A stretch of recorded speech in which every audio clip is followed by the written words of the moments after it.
Hey everyone! While I was analyzing the animation of Golden Boy episode 3, I realized how well Kogure, the antagonist of the episode, is introduced. Everything we need to know about him is told very naturally and only in a couple of shots, and most of it is done with the animation.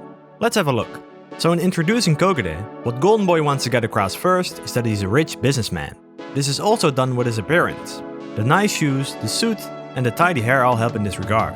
There's already a hunch he's well off, but we're not sure yet. The second shot is where it becomes interesting. He gives an extremely fully packed get well gift. And in Japan, gifts like these can become super expensive. Just a single melon can range between 80 to 10,000 bucks. But so what? Maybe you don't know about Japanese fruit.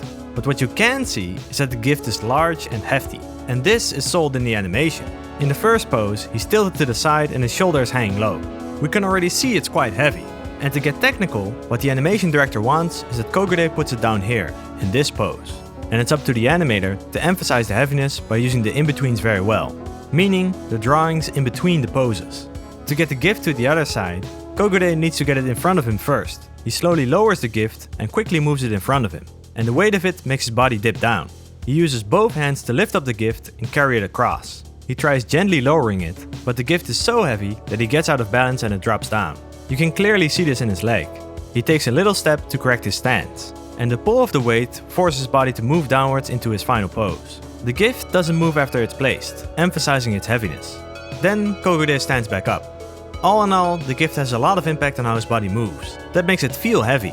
It's interesting to see that with just a few well-placed in-betweens, you can get a lot of information across. That's the magic of animation. The simple line of Kogure only works together with the animation. Because if the animation doesn't show that it's heavy, that he spent a lot of money on it, it doesn't work. If the fact that he's rich had to be incorporated in the voiceover line, it will probably be very on the nose and exposition heavy. Without being blunt about it, Golden Boy just needs 2 shots to show that Kogure is a rich businessman. Golden Boy then wants to get across that Kogure could be a bad guy and that he thinks he's pretty slick. Also that he's kinda fake and makes himself overly cool. That he's kinda bad is in his design already. Look at those eyebrows! The sharp features of his face suggest that he's someone to look out for. In this shot, he just says hello to the daughter of the shop owner. He goes from this pose to this pose. But it's not just simply in between. His shoulder goes up first, making the action way grander than it needs to be. And then his arm follows. He overexerts his arm, whips his wrist forward, which opens his hand. Then he settles into this final pose. This makes it feel like a whip action, like it's fast. He could have just gone from this pose to this, but the in-betweens make sure that he's acting cool. He's acting way too slick. Oh, and look at this next shot. Look at this leg. Come on! These are the main poses. 1, 2, 3. First he pulls back his pant leg and he turns his body downwards. This way he's in prime position to pull on his leg with his entire body. The pull is very slow and deliberate.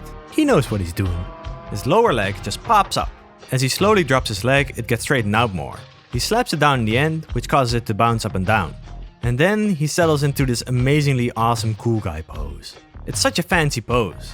You'd only do this pose on purpose. The slow build-up makes it feel like he's in complete control. He's making it very apparent that everyone needs to see what he's doing, instead of it happening fast and making it feel over the top. What a slick son of a gun. From just these shots, we know he's rich, slick, fake, and acting all cool. The animation adds a lot into introducing Kogure, and I think it's interesting that with just a few details you can add a whole lot. The magic really happens between the poses. And of course the poses need to be good too. And that's pretty cool. That's all for this episode. I hope you enjoyed this mini AAA. And hey, if you want to help Amazing Animation Analysis, share some episodes. It would mean a lot. Thanks and bye bye!